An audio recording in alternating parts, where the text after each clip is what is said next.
반가워요. 누구에게나 공통적으로 평등하게 주어지는 것이 있습니다. 남녀노소, 빈부귀천, 심지어 모든 동물과 식물에게조차 동등하게 주어지는 매일매일의 선물이 있는데 그건 바로 시간입니다. 그리고 이 시간이라는 것은 그 누구도 붙잡아 놓을 수 없는 특이성을 지니고 있기도 합니다. 그래서 세월은 세상의 형편과 상관없이 매끄럽게 순항을 합니다. 보편적으로 어린 시절 혹은 젊은 시절에 말을 하기를 엊그제 같은데 라는 말을 곧잘 합니다. 그런데 벌써 은퇴할 나이가 되었다 하지요. 장수의 시대가 되었다 해도 50대 중반이면 벌써 은퇴라는 말을 떠올리고 있습니다.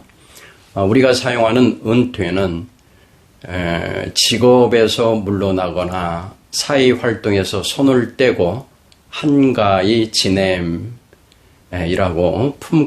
풀고 있습니다.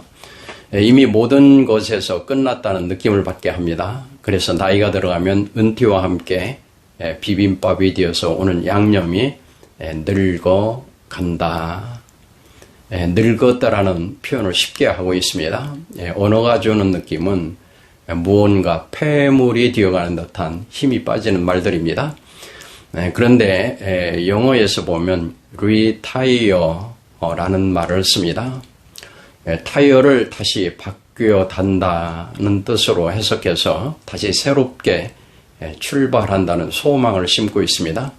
언어에는 힘이 있고 아시는 것처럼 능력이 있습니다. 주님은 갈라디아서 6장 7절을 통해서 사람이 무엇으로 심든지 심은 대로 거두리라 말씀하시고, 또한 민수기 14장 28절에서 여호와의 말씀에 내 삶을 두고 맹세하노니 너희 말이 내 귀에 들린 대로 너희에게 행하리니 라고 말씀하십니다. 주님께서 주시는 이 말씀을 우리는 마음속 깊숙이 새겨보면서 말하는 혀를 다시 한번 다듬을 수 있기를 원합니다. 젊은 시절까지는 좋아 보였다가 나이가 들어갈수록 볼품없이 늙어가는 것이 아니라 아름답게 다듬어져가는 모습이 얼마든지 있을 수 있기 때문입니다.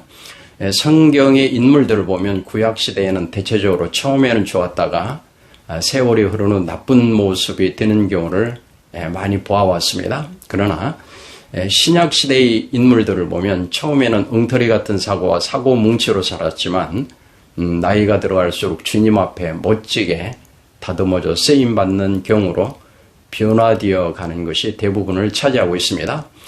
예수님의 제자들을 보면 그들의 삶의 과정이 세월이 흐를수록 쓸모없이 늙어가는 게 아니라 도리어 완숙하게 되어서 품의 있게 쓰임받다가 주님 품에 안기고 있습니다.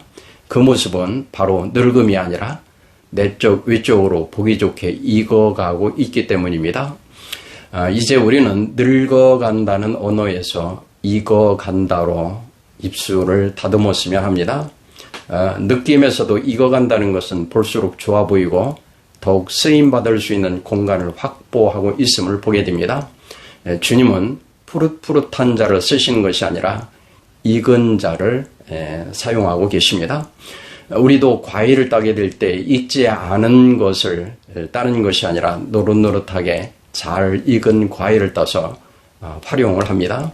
모세의 경우를 보아도 그가 푸른 젊은 시절에는 민족을 위하여 힘을 발휘하고 있을 때에 혈기를 따라 열정을 내었지만 그는 아직 익지 않은 세월이어서 주님은 그를 쓰시지 않고 광야에서 40년 동안 익히신 다음에 사용하기 시작하신 것을 보게 됩니다.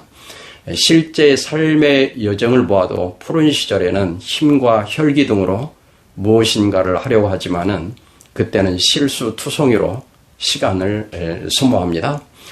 좀 더 익어가는 세월 속에서 경험 등이 축적되다 보면 다양성 있게 활용될 수 있는 소지가 더욱 많아지게 될 것입니다. 주님은 그때 익어진 좋은 것들을 놓치지 아니하시고 마음껏 쓰시기를 원하실 것입니다. 주님 품에 갈 때까지 늙어가는 것이 아니라 흐를수록 아름답게 익어 가실 수 있기를 소원합니다. 낡아지는 표현에 늙어가는 인생이 아니라 세월이 갈수록 품위 가득한 익어가는 풍성하고 넉넉한 인생이 되시기를 주님의 이름으로 축복합니다. 고맙습니다.